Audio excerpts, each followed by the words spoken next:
We're live. There's no turning back. Here we go. Hey everybody, and welcome to the first ever episode of Out of Scope. I'm Brian Cristiano, the founder and CEO of Bold Worldwide, an ad agency for sports and lifestyle brands, and I am super pumped to be here for the first ever episode of Out of Scope. We are going to talk about sports, we're going to talk about marketing, and we're going to talk about where the two coincide and how marketers are playing in the ever-changing market on the digital side, on the tech side, and how sports marketers, how brand managers, how marketers in general can take advantage of what's going on and leverage their ability to market and advertise towards the sports and lifestyle brand communities. And I am going to be we're going to be talking about headlines. I'm going to be dissecting those headlines, what's going on in sports, what's going on in marketing, and what you guys can do. And I'm really excited. Hopefully I'm going to give you some value that you can take from this and apply to your company, your brand, and take a little something and do it for yourselves. So I'm really excited, and I want to thank anybody and everybody who's watching this first episode, even if it's just one or two of you. Honestly, from the bottom of my heart, seriously, thank you. I'm super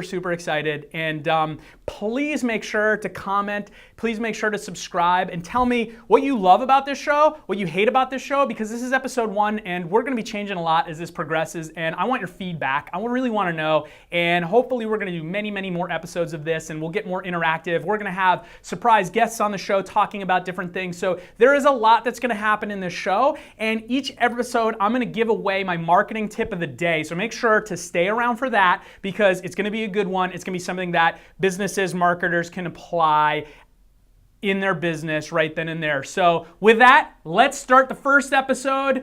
I'm Brian Cristiano, and this is Out of Scope.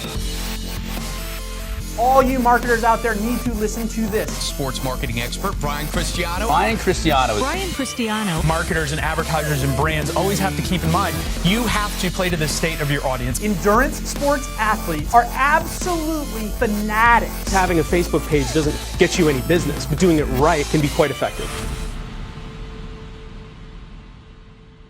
Let's jump right into the first ever topic of Out of Scope. We're going to talk about what just happened this week. Mary Wittenberg left the New York Roadrunners to go over to Richard Branson's new company, Virgin Sports. Why is this a big deal? It's a massive deal, and any brands that are in the endurance sports space or want to connect with the endurance sports space needs to pay attention to this. This is going to be huge. Why? Mary Wittenberg has built up New York Roadrunners to be one of the most successful endurance sports running communities that exists today. She managed over $70 million in revenue last year. She put on the New York City Marathon, the Brooklyn Half Marathon, both the two biggest marathons and half marathons respectively in the world. New York City Marathon had over 50,000 participants, and the Brooklyn Half is actually this weekend, so it's perfect timing that we're talking about this. And it's really incredible because Mary Wittenberg doesn't think small, Richard Branson definitely doesn't think small, and the two of them working together at Virgin Sports is going to be super interesting to see where they take it. And why is this important from a marketer's standpoint? Because Mary Wittenberg has created some of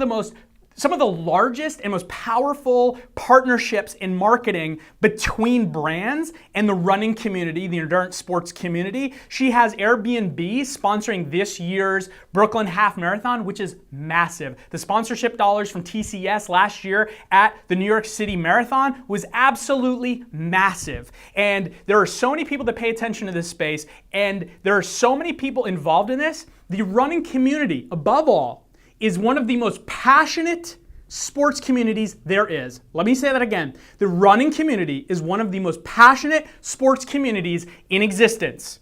Why? They're super passionate, they love their sport, they are absolutely enthusiastic, and you have to be a little bit crazy to be a runner, and it's really awesome. But brands want to connect with that because those people are such a tight-knit community. They want to be involved with brands, they want to talk about those brands, and they want brands that are going to help them progress in their sport. Whether it's make them run faster, feel better, recover, fuel, or just something cool, some tech gear.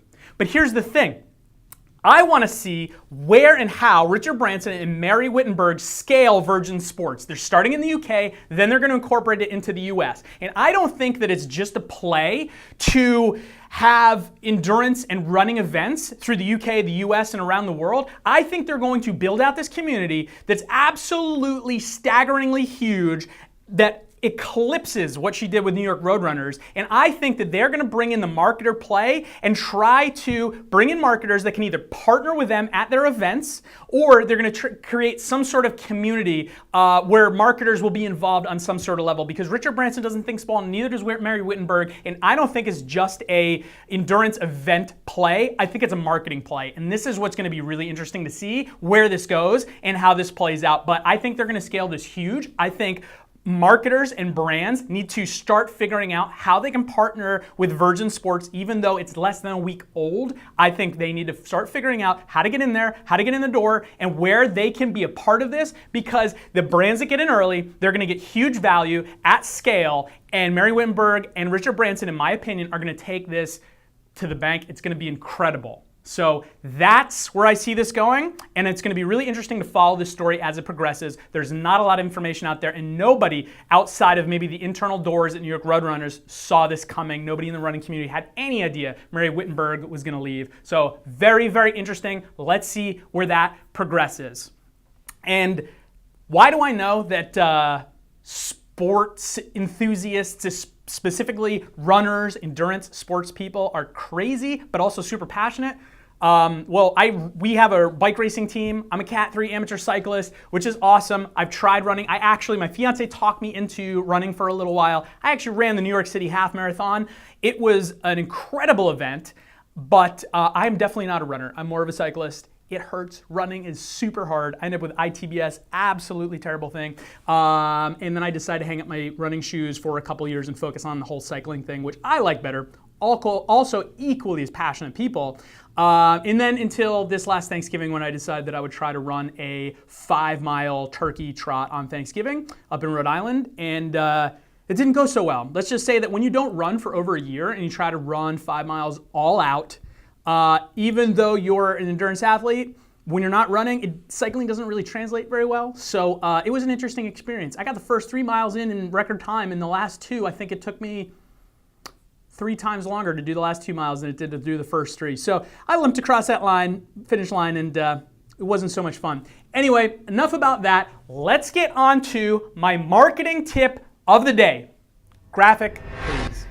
This is my marketing tip of the day from OUTOFSCOPE, and what I want to talk about relates to the opening topic about runners. How do brands connect with influencers, big-time influencers in the running community? And how do they ruin those relationships? Well, I'm going to tell you, there's a lot of brands that do it really, really well, and then there's a lot of brands that do it really, really crappy. And the brands that do it well, there's a few. Some of the smaller ones are Hoka. Brooks back in the day did it very well. They're a much larger brand. What they have done, and what brands that do it well do, is they reach out to these people that are bloggers, that are writers, that are on social media, that are running freaks, that love the sport, that have lots of followers. And you would be absolutely amazed at the amount of people that read some of these larger bloggers writing their blogs. Tens of thousands of people a day. It's absolutely astonishing, but it's such a tight-knit community that if you do it wrong, you're just going to piss them off. If you do it right and you get your brand in there and you have a really great product, you can do it very well. And what you don't want to do is you don't want to send your stuff, whatever it is, shoes, goos, hats, clothes, whatever, techwear, tech watches. You don't want to just send it to them and say, hey, here's some free stuff. We'll send you some more, or we'll pay you. And if you post about it, we'll give you some more stuff.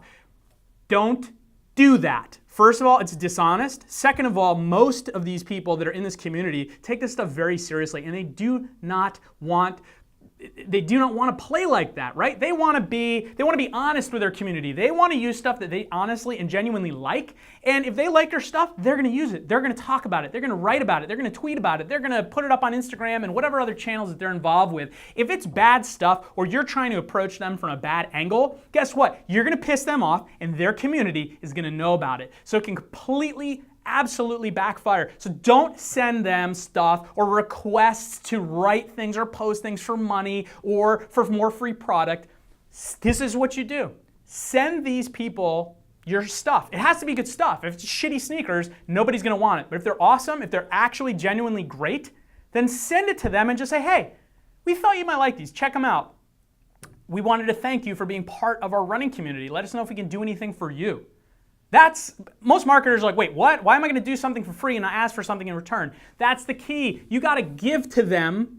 And if they really genuinely like your stuff, they're going to give to you because they're going to talk about it in that tight-knit community. And people in that community are so damn passionate, it spreads like wildfire. But it has to be good and it has to be genuine. And you have to approach them from that angle of giving, not asking to receive, just giving. And the people in the right world that really like it, they're going to talk about it. But you have to have a great product first. You have to be able to talk to them on their level. And you have to connect with the running community on a level that feels genuine. You can't be fake about it and you can't try to just jam it down their throats. That community is so tight-knit and so passionate, they feel it from 10 miles away. And guess what? They're going to run in the other direction.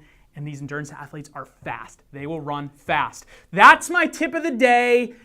Let's keep this thing going. That was my first one for the episode 1. This was a little bit scratchy, but I am super, super happy for anybody that tuned into this. This was a lot of fun. We're going to do a lot more of these. Please tune back in, subscribe, comment, and again, tell me what you love, tell me what you hate, and we'll incorporate it into the show. I look forward to doing many, many more of these. I'm Brian Cristiano, and this is Out of Scope.